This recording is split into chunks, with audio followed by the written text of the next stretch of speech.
And now it's my privilege to introduce a woman I've come to know and really admire over the years. She's a fantastic woman who's dedicated her life to this cause. She's Dr. Julia Brody, Senior Scientist and Executive Director of the Silent Spring Institute. Julia.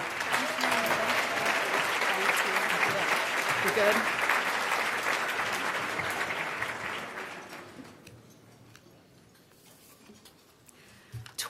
20 years, I'm just amazed to be with all of you on this wonderful occasion. Thank you so much for all that we have accomplished together. 20 years ago, the State Cancer Registry, for the first time, published the state cancer statistics by town.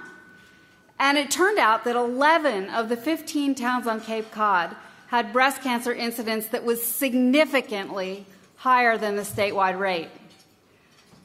Why would that be? Women in the Mass Breast Cancer Coalition thought it was something in the environment.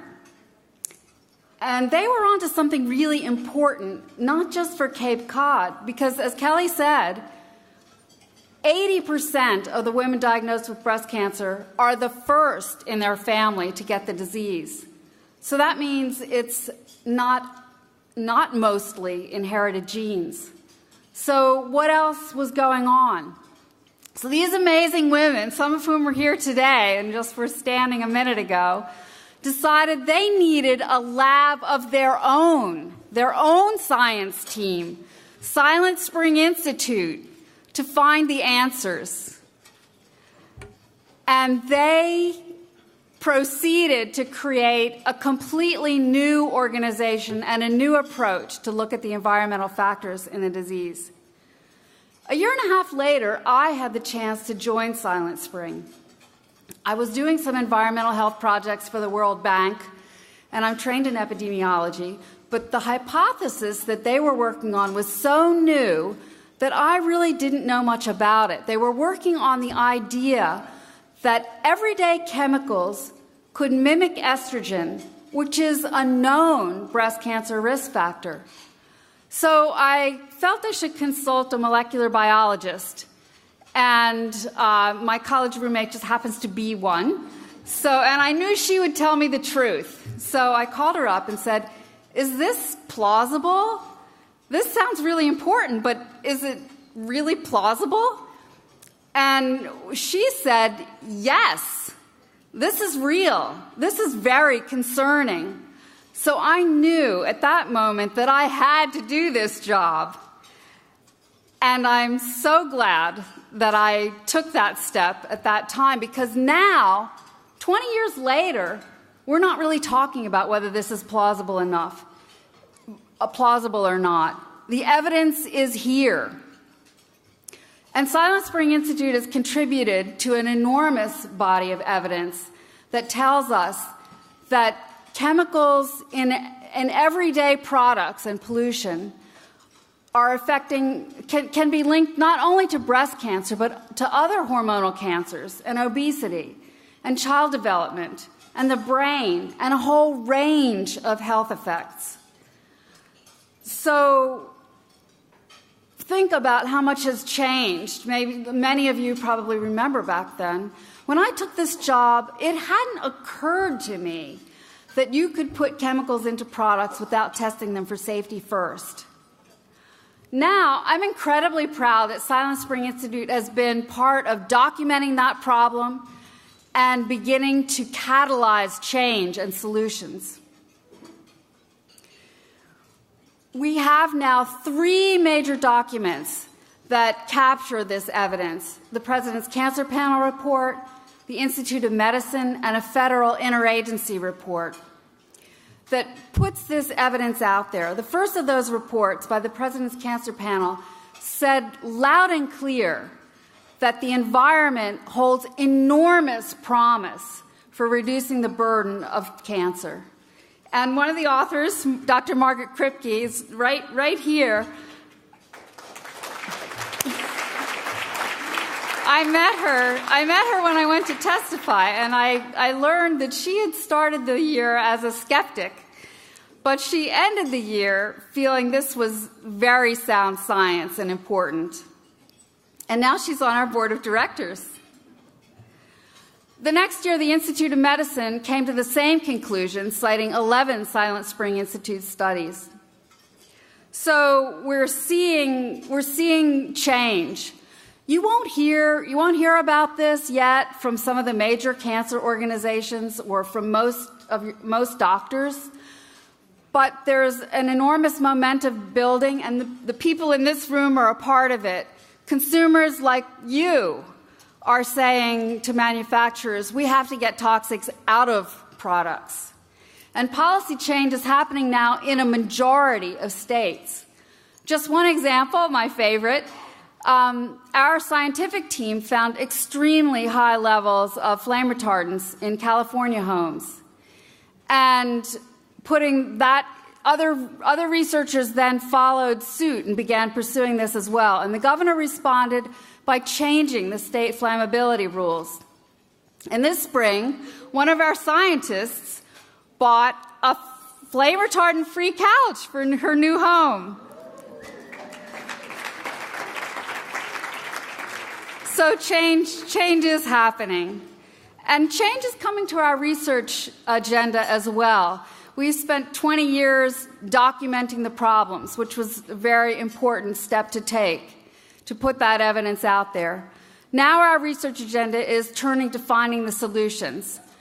And I want to tell you about just two projects I'm really excited about that are using new technologies to accelerate the pace of discovery.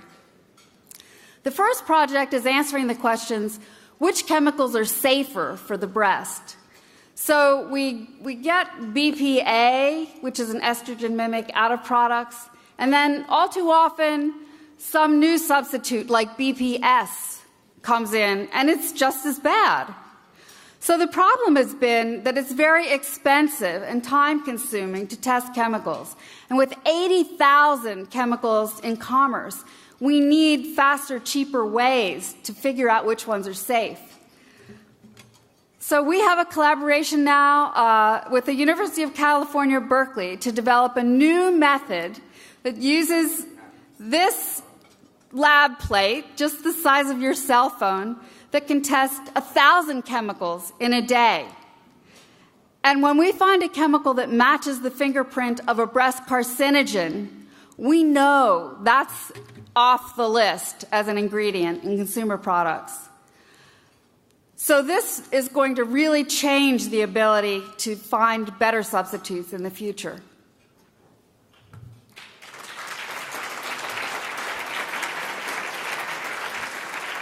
You're going to hear some more about this new one. This is a new technology that's going to be out there in homes, maybe some of yours.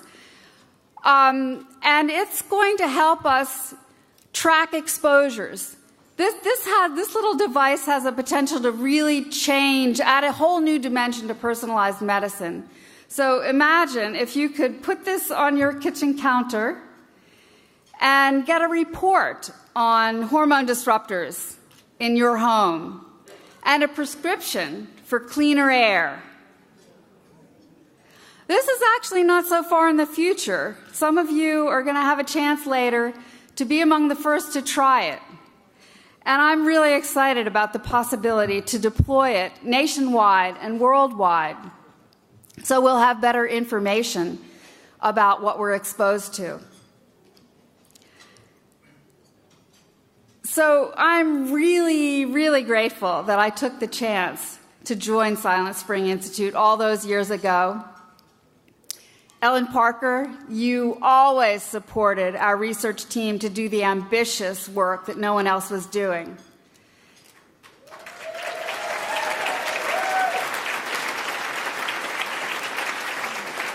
And I'm so thankful to our extraordinary can-do staff, to our board members and volunteers who have been a core part of our organization all these years. It's been intellectually really challenging and exciting work, but all of us at Silent Spring are also connected to this mission for personal reasons, because it means something to us personally. For me, I went to high school in Richland, Washington, the town closest to the Hanford nuclear site. It's one of the most contaminated places in the world. We didn't know that at the time. My dad's job was to go to accidents, not like the Big Bang, just like everyday routine accidents where someone would be exposed to nuclear materials. He died of cancer at 48.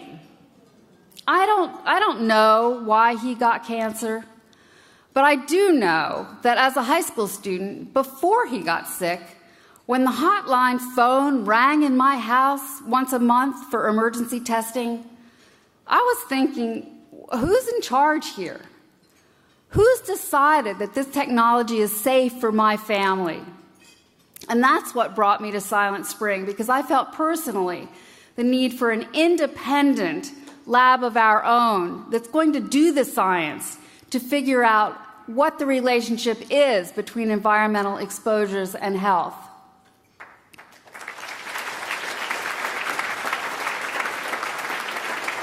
What keeps me here now is the new mothers and fathers on our staff and the new grandparents on our board of directors and my hopes for my own family. If we're inadvertently exposing ourselves to chemicals that are linked to cancer, we have to do something about that. And we've seen enormous progress in treatments, but the costs in dollars and the toll on families is too high. People who are on the front lines, like oncologist Jack Urban, who's on our board of directors, say the cost of treatment. Yes, I'm in the Jack fan club. And Jack says the costs of treatment are not sustainable, especially when we think about the accelerating incidence worldwide. And besides, you should not have to think about cancer when you buy baby pajamas and toys and sunscreen. And I believe that we can change that for this generation, and that our new research will create this frontier of the next leap to solve the problems that we've identified. And I thank you so much for being a part of that.